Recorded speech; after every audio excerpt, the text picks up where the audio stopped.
রাজশাহীর বাজারে তেল ডালের দাম স্বাভাবিক রয়েছে, তবে বাড়ছে বেশ কিছু মশলার দাম। এই বিষয়ে বিস্তারিত জানাতে নগরীর সাহেব বাজারে আছেন সহকর্মী রাকিবুল হাসান। রাকিব, বাজারে নিত্যপণ্যের দাম নিয়ে ভোক্তারা কি বলছেন, আর মশলার দাম বাড়তির কারণ নিয়ে ব্যবসায়ীরা কি বলছেন? রওশন, রাজশাহীতে নিত্যপণ্যের এখন সবচেয়ে বেশি বেচাকেনা যেটি হচ্ছে মুদি যে সমস্ত পণ্যগুলো রয়েছে সেখানে, এবং আমরা লক্ষ্য করেছি রাজশাহীর বাজারে ডাল এবং তেলের দাম সহনীয় পর্যায়ে আছে, তবে তেলের সরবরাহ খানিকটা কম।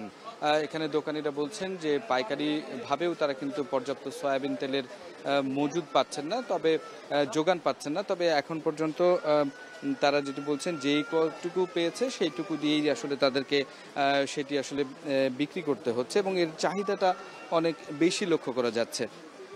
সুতরাং যে পরিমাণ আসলে চাহিদা থাকার কথা সেই পরিমাণ কিন্তু আসলে তারা যোগান দিতে পারছে না। অন্যদিকে আসলে মশলার দাম খানিকটা আসলে বেড়েছে। তারা যেটি বলছেন যে কিছু কিছু মশলার একটু যোগানের সংকটের কারণে এই দামটি বেড়েছে। বিশেষ করে এলাচের দাম বেড়েছে, লবঙ্গর দাম বেড়েছে, এবং একই সাথে কালো জিরার দাম বেড়েছে।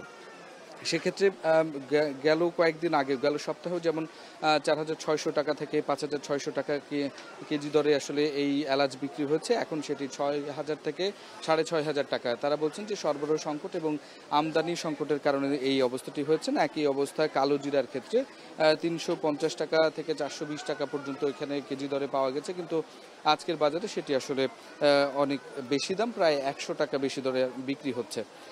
এই ক্ষেত্রে অন্যান্য যে সমস্ত দেশি যে মশলাগুলো রয়েছে সেগুলো খুব একটা বেশি বাড়েনি। যেমন ধনিয়া বিক্রি হচ্ছে 180 টাকা থেকে 200 টাকা কেজি দরে, মেথি 120 টাকা কেজি দরে বিক্রি হচ্ছে, মহুরি 160 টাকা থেকে 200 টাকা কেজি দরে বিক্রি হচ্ছে, এবং অন্যান্য যে সমস্ত পণ্য রয়েছে সেগুলো কিন্তু আসলে সহনীয় পর্যায়ে আছে। অন্যদিকে ডালের দাম খানিকটা আসলে কম রয়েছে।